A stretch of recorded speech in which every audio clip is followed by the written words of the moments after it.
علیکم ورحمۃ اللہ وبرکاتہ۔ سامعین، میں آپ کے سامنے ڈاکٹر علامہ اقبال رحمہ اللہ کی سرزمین ہسپانیہ سے واپسی کے دوران لکھی ہوئی غزل پڑھنے کی جسارت کروں گا۔ ہسپانیہ وہ سرزمین ہے جہاں صدیوں تک نہ صرف ایک مسلمانوں کا اقتدار قائم رہا بلکہ وہ وقفے وقفے سے عیسائی حکمرانوں کی الغار کا مقابلہ کرتا رہا۔ ہسپانیہ پر اپنا تسلط برقرار رکھنے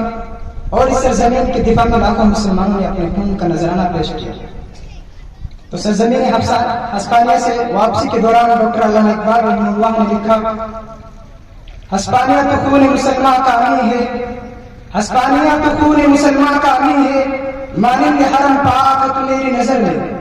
پوشیدہ تری خاک میں سجدوں کے نشان ہے، پوشیدہ تری خاک میں سجدوں کے نشان ہے،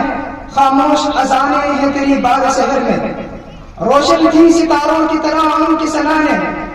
روشن تھی ستاروں کی طرح ان کی سنانے، خیمے تھے کبھی دن کے تیرے کوہ کمر میں، پھر تیرے حسینوں کو ضرورت ہے ہنا کی، پھر تیرے حسینوں کو ضرورت ہے ہنا کی، باقی ہے ابھی رنگ میرے خون جگر میں،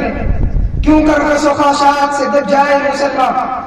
کیوں کر رس و خاشاک سے دب جائے مسلمان، مانا وہ تو وہ تاب نہیں اس کے شہر میں،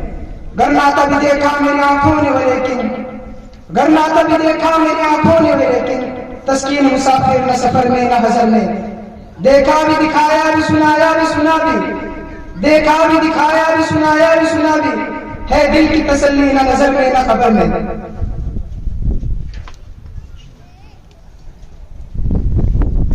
ماشاءاللہ، نظم و غزل کی اس